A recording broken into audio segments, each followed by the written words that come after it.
برج दिल्लो यानी एक्वेरियस। फरवरी का महीना एक्वेरियस अफराद के लिए कैसा रहने वाला है उसके बारे में हम बात करेंगे।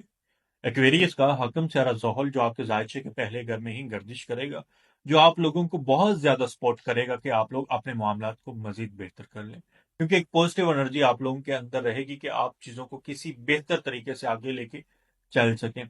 लेकिन सेकंड हाउस में राहु और 12वें घर में मारीख, सूरज, अतारुद और बाद में जोहरा भी आ जाएगा, यानी 3 से 4 से आ रहे आपके जायचे के 12वें घर में रहेंगे, जो आपको कहीं ना कहीं नुकसान दे सकते हैं। नुकसान किन सेंस में होगा उसके बारे में बात कर लें, और इससे आप किस तरह से बच सकते हैं उसके बारे में भी हम बात करेंगे।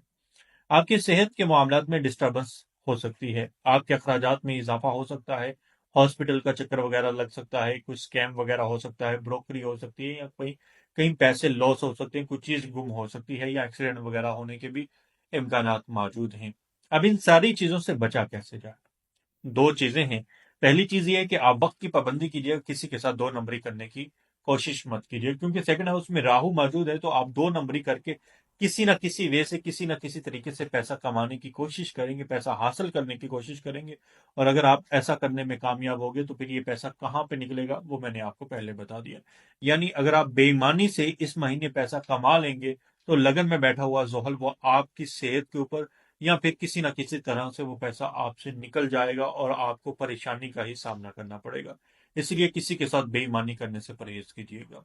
मोहब्बत के हवाले से देखा जाए तो ये महीना आप लोगों के लिए बेहतर रहने वाला है। कहीं पे कोई रिश्ते वगैरह की बातचीत बन सकती है, नींद आप लोगों की थोड़ी सी डिस्टर्ब रह सकती है, इसलिए आप लोग सदका खैरात लाजमी करें। रिसर्च वर्क के लिए ये महीना बुर्ज अकरब यानी स्कॉर्पियो अफराद के लिए काफी ज्यादा बेहतर रहने वाला है। अगर आप ऑकल्ट साइंसेस से जुड़ा कोई नॉलेज हासिल कर रहे हैं तो तब भी आप लोगों के लिए ये महीना काफी बेहतर रहने वाला है। कोशिश करें कि इस महीने में अपने कामों को वक्त से पहले कंप्लीट करने की कोशिश करें, और दूसरा किसी के साथ बेईमानी मत करें। तीसरा, आप लोग सदका खैरात रेगुलर बेसिस पे करते रहें, और चौथा, आप वाक की रूटीन बेहतर करें, या अपनी डाइट वगैरह भी जो है वो बेहतर करें, ताकि आप लोगों के मामला जो है वो बेहतर रहें और इस महीने आप लोगों को फायदा मिल सके। मजीद वीडियोस के लिए आप हमारे अकाउंट को फॉलो कर सकते हैं। अगर आप अपना पैदाइशी जायचा बनाना चाहते हैं तो आप इंस्टाग्राम पर रब्ता कर सकते हैं। मजीद वीडियोस के लिए आप हमारे अकाउंट को फॉलो कर सकते हैं। आप सभी दोस्त, साहब आपका बहुत शुक्रिया।